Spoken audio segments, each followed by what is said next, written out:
Shalom, bienvenidos una vez más al Cuentacuentos de Sfarad.es, hoy con un texto de Aleph Bet Yoshua, un texto titulado Nitzebet. Nitzebet fue, según el Talmud, la madre del rey David. No sabemos por qué en la Torá, a pesar de ser la madre de un gran patriarca del pueblo judío, no es mencionada, y se especula con la posibilidad de que fuera una prostituta. Nitzebet, el texto de Aleph Bet Yoshua, es un texto que trata el tema de la maternidad a través del punto de vista de una hija en la edad en que su madre la parió. Esta hija se llama Noga, una palabra, un nombre que es el que se utiliza aún hoy en hebreo para referirse al planeta Venus. Es así como aparece en el Talmud Babli este nombre babilónico que significa luz e incluso haz de luz, como Venus también es sinónimo latino de el lucero del alba. Noga ha sido siempre un planeta conocido por el mundo del Medio Oriente y que simbolizaba primero la femineidad y luego lo satánico.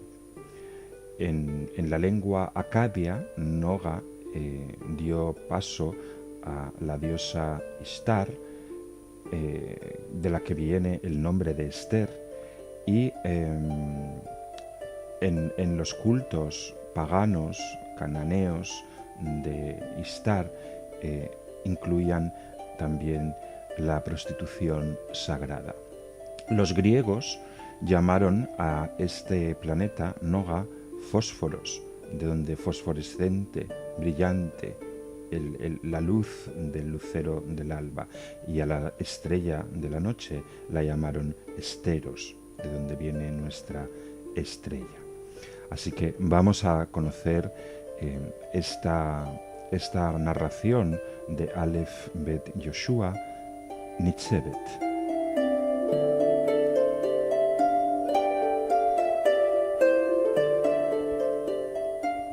A las 4 de la mañana la despierta el teléfono móvil. Aunque solo es la alarma olvidada de ayer, Noga deja que suene la melancólica melodía de un viejo flautista que no quiere ser olvidado y que instaló en el teléfono antes de que ella se fuera a Israel para una larga visita. Cuando al fin regresa el silencio, Noga renuncia a volver a rebujarse bajo la manta de cuadros de sus padres. En vez de conciliar de nuevo el sueño, manipula las manivelas de la cama eléctrica para subir el cabecero y desde la cama poder contemplar el amanecer de Jerusalén para buscar el lucero del alba, que es su propio nombre. De niña, su padre le decía que para encontrar su planeta tenía que buscarlo bien antes de que amaneciera o bien nada más haber anochecido. Pero aunque no consigas encontrarte a ti misma, le decía su padre, tienes que mirar hacia arriba de vez en cuando, observar al menos la luna, que es más pequeña que tu estrella, como tu hermano, que es más pequeño que tú, pero como está más cerca de nosotros, nos parece más grande. Bien por su forzada ociosidad o bien por su trabajo como figurante cinematográfica, que a veces la obligaba a trabajar de noche, lo cierto es que durante esta visita a Israel, Noga alza la vista a menudo hacia el firmamento, que no tiene nada que ver con los plomizos cielos europeos. Antes de que muriera su padre, en las breves y contadas ocasiones en que visitaba Israel, Noga prefería alojarse en vez de en casa de sus padres, en casa de sus amigas del conservatorio. Al contrario de lo que creía su hermano Joni, esto no era porque los nuevos vecinos ortodoxos hubieran ennegrecido el barrio y le provocaran algún tipo de animadversión. A ella, que llevaba varios años alejada de Jerusalén y vivía en el privilegiado y liberal ambiente europeo, precisamente le resultaba mucho más fácil creer en la convivencia respetuosa y tolerante con las minorías, a pesar incluso de que éstas mostraran signos de convertirse en mayoría. Además, cuando era un adolescente sus vecinos nunca se habían quejado, ni siquiera cuando practicaba sus ejercicios musicales en Shabbat. En el templo también se tañía el arpa en días de fiesta, le dijo una vez con deje irónico el señor Pomeranz, un guapo hasid que vivía en el piso de arriba. Así que seguro que a los que temen al Creador les agradará saber que tú ya estás ensayando para la llegada del Mesías. ¿A las chicas como yo también las van a dejar tocar en el templo?, le preguntó la joven música con el rostro encendido. A las chicas como tú también, confirmó el hombre examinándola atentamente. ¿Y si los sacerdotes no te dejan tocar cuando llegue el Mesías por ser chica? Te convertiremos en un muchacho bien guapetón. Hasta un recuerdo tan insignificante como este refuerza su convicción de que aquí prevalece un clima de tolerancia. Noga, a diferencia de su hermano que se preocupa demasiado por su madre, a quien considera sitiada por los ultraortodoxos, estudia el veloz avance de los religiosos sin resentimiento ni acritud, más bien con la mirada folclórica y algo divertida de una turista ya madura, a quien el universo ha decidido ofrecerle un concierto particular de música y colores.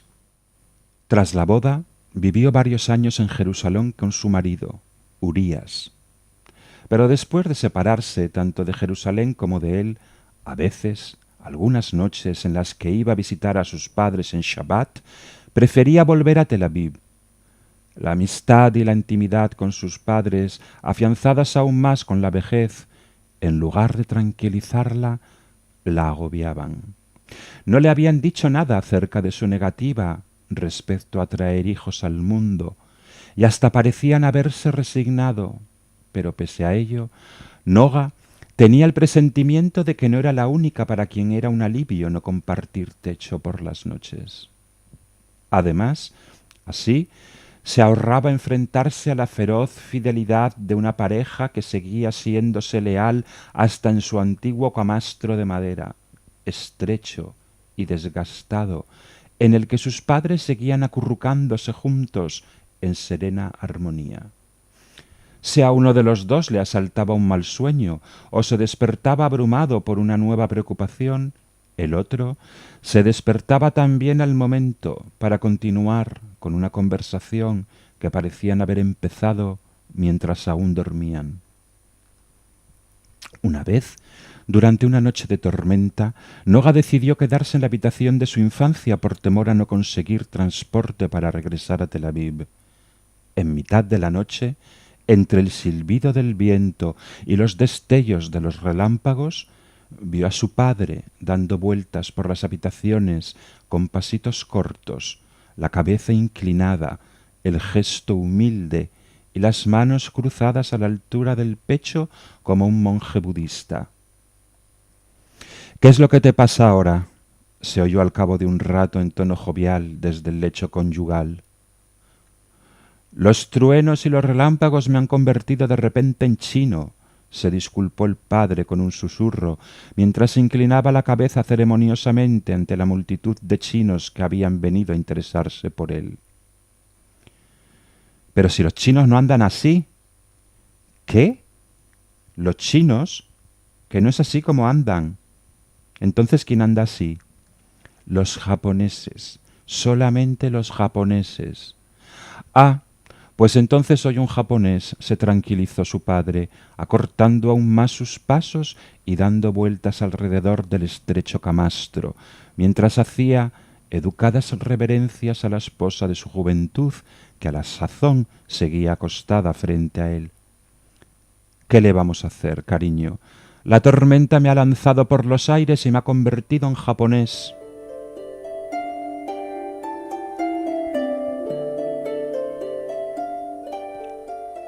El chino japonés murió a los 75 años y hasta el momento del último aliento vivió con muy buen talante y mejor sentido del humor.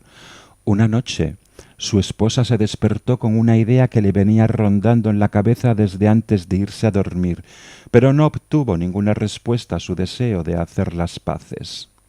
Al principio interpretó el silencio como aprobación, pero luego comenzó a sospechar.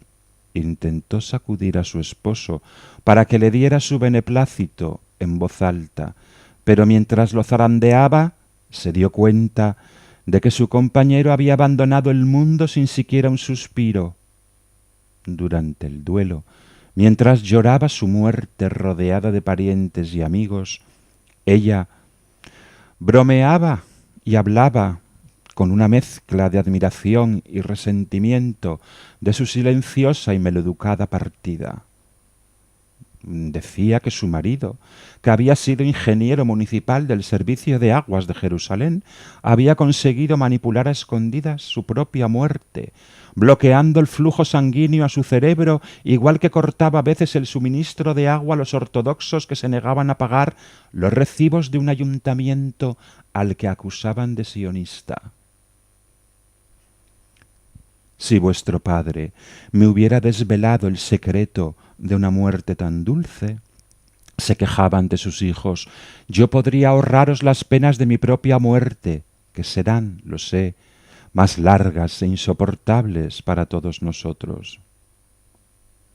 Las aguantaremos bien, mamá, le prometió solemnemente su hijo, pero con una condición. Despídete definitivamente de Jerusalén, vende este piso, que de todas maneras ya cada vez vale menos con la enorme cantidad de religiosos que están mudándose aquí, y vente a Tel Aviv, a una residencia cerca de mí, de tus nietos, que cada vez tienen más miedo cuando en Shabbat venimos a verte a Jerusalén. ¿Tienen miedo? ¿A qué? A que cualquier fanático se le vaya la pinza y apedree el coche, mamá. Pues entonces haz el favor de aparcar fuera del barrio y tráete a los niños andando, que no le van a hacer nada mal. A mí no me parece que tener miedo a los ortodoxos sea algo muy respetable. No es exactamente miedo lo que tienen, mamá, es más bien una especie de asco. ¿Asco? ¿Asco por qué? Son seres humanos, como tú, como yo. Y los hay buenos y malos, como en todas partes. Seguro que sí, mamá. Lo que pasa es que es imposible diferenciarlos, son todos iguales. Y aunque fueran todos unos angelitos, no van a ser los ortodoxos quienes se ocupen de ti. Por eso es mejor que ellos se queden aquí y que tú, que estás sola, te vengas a vivir cerca de nosotros. Su hermana había permanecido en silencio. No porque no le pareciera razonable lo que Joni decía, sino porque no creía que su madre fuera a consentir en abandonar Jerusalén. No iba a acceder a renunciar a su apartamento, viejo sí, pero también cómodo y amplio, y donde había pasado casi toda su vida, para encerrarse en una minúscula habitación en una residencia en Tel Aviv, ciudad que además despreciaba. Pero Joni también tenía algo que reprocharle a ella. Ahora que su padre había muerto, se le hacían más difíciles las tareas de encargarse a solas de su madre. Ya que te largaste del país para eludir tu responsabilidad con tus padres, atacó, por lo menos échale una mano a quien se ha quedado defendiendo el fuerte. La crítica la molestó. Ella no había abandonado Israel para eludir sus responsabilidades, sino porque no había conseguido que ninguna orquesta la admitiera. Joni dijo, te habrían admitido en un montón de orquestas israelíes si no te hubieras empeñado en tocar un instrumento tan aristocrático. Podrías haber elegido uno más democrático. Noga se echó a reír. ¿Democrático? ¿Qué es un instrumento democrático? Y él dijo, la flauta, el violín, hasta la trompeta si me apuras. Y ella, ¿la trompeta? Te vas a arrepentir de semejante majadería. Ya me he arrepentido, Noga, pero antes de que te vayas otra vez, ayúdame a convencer a mamá de que se vaya de Jerusalén. Así podrás quedarte a vivir tranquila en Europa toda tu vida si te apetece. A pesar de los piques y las disputas, entre estos hermanos reinaban el afecto y la confianza, y cada vez que él intenta burlarse de ella delante de algún miembro de la familia, ella puede devolverle el golpe contando algún episodio humillante de su infancia, como cuando, por ejemplo, en primaria, la llamaban para que fuera corriendo a la guardería de su hermano. Johnny se dedicaba a gastar bromas pesadas a sus amigos, obligando a las cuidadoras a encerrarlo en los servicios y esperar a que llegara su hermana. Noga tenía entonces que acompañar y consolar a su hermano, que lloraba y berreaba durante todo el trayecto, desde la calle de los Profetas hasta su casa en la calle Rashi. Ahora, a sus 36 años, su hermano dirige una empresa de medios de comunicación y producción de documentales y anuncios publicitarios. Johnny, con sus innovadoras ideas, lucha por ganarse el pan y por lo general con éxito. Pero incluso así la vida no es fácil. Su esposa, a quien Johnny adora, es una artista con algo de renombre entre los entendidos, pero sus obras, demasiado intelectuales y sofisticadas, difícilmente encuentran comprador. Quizá sea esa la razón por la que cría a sus 3 hijos con cierta aspereza, lo que ha causado problemas de atención en el mayor y un berrinche continuo en la más pequeña. Así que cuando Johnny vuelve a insistir en que su madre se vaya de Jerusalén y se mude a una residencia cerca de su casa en Tel Aviv, no lo hace solamente por motivos económicos. Su hermano sigue obligándose a sí mismo a ser ejemplo de hijo devoto y servicial, y más ahora tras la muerte de su padre, pero sin tener por ello la intención de complicar más su ya de por sí complicada vida.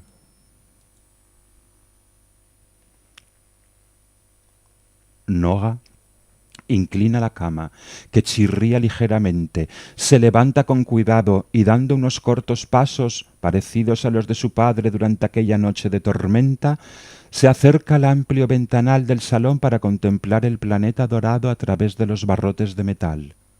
Un amigo suyo muy instruido, violinista de la Orquesta Filarmónica de Arnhem, cuando se enteró del significado de su nombre hebreo, le explicó que en la mitología grecolatina Venus no representaba solamente la femineidad, sino también lo diabólico, aunque no supo explicarle cuál era esa naturaleza diabólica.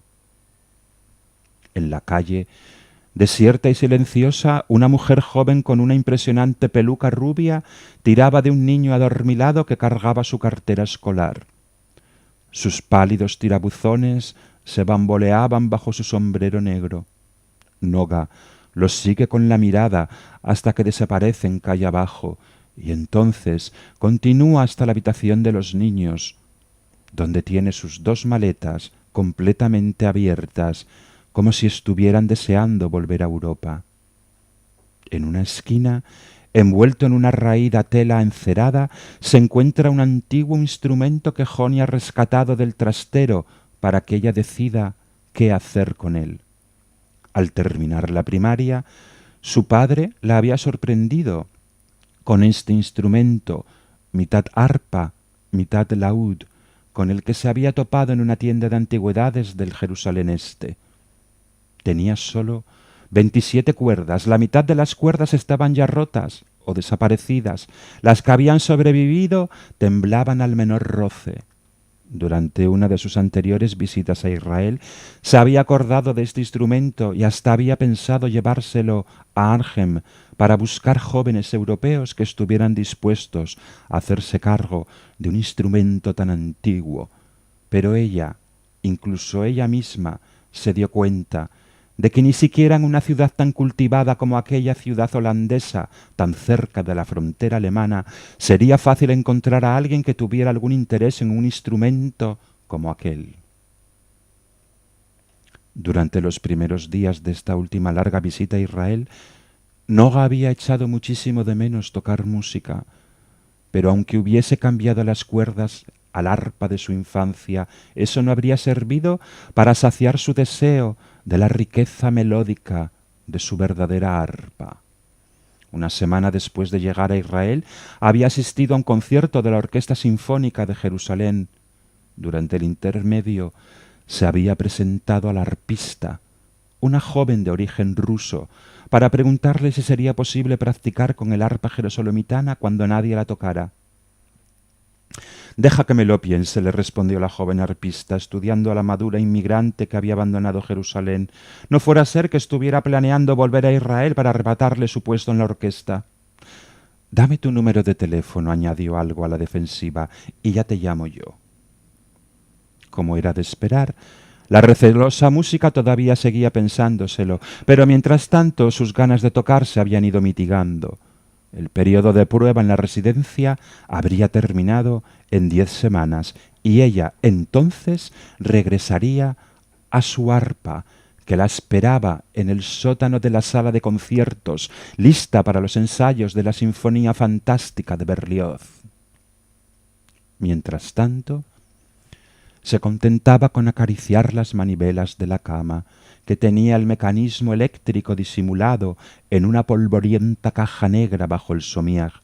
Esta cama, tan extraña e incongruente comparada con los anticuados muebles del piso de Jerusalén, había sido recibida por la madre con gratitud tras la muerte de su marido, como una especie de consuelo y compensación por el esposo que había abandonado este mundo en un silencio absoluto. Y lo cierto es que solamente tras la partida del dueño de la casa podía una cama tan sofisticada como esa haber encontrado su lugar en este hogar, sustituyendo al estrecho y desgastado lecho conyugal. La cama era obra de Joseph Abadí, un joven y talentoso ingeniero que había trabajado con el padre en el ayuntamiento y que tras la jubilación de éste había seguido manteniendo la amistad con él. Durante el duelo, Abadí y su mujer habían visitado puntualmente cada día a los dolientes, mañana y tarde, trayéndoles comida y periódicos y ofreciéndoles su ayuda para resolver cualquier cosa que necesitaran tras el repentino fallecimiento. Pero como la familia no tenía cómo compensar la generosidad y la solicitud de la pareja Abadí, a la viuda se le ocurrió pedirle a Joseph Abadí que la ayudara a deshacerse del viejo tálamo matrimonial, que quizá podría ser de utilidad para alguna joven pareja de Jerusalén, judía o árabe. Tras la muerte de su marido, sentía la necesidad de hacer algo de espacio en el dormitorio conyugal y le bastaría con tener una sencilla cama individual. Pero el ingeniero protestó. ¿Por qué conformarse con una cama sencilla si podría disfrutar de una cama muy sofisticada? Hacía un año, en su pequeño taller casero había restaurado para su anciana tía una vieja cama de hospital, le había añadido un mecanismo eléctrico que funcionaba con manivelas y pedales y no le supondría ningún problema instalarle una igual a la viuda. Una cama con múltiples combinaciones, pero de fácil uso, que tiende a quien se tumba casi de manera automática y de igual manera lo levanta sin esfuerzo alguno.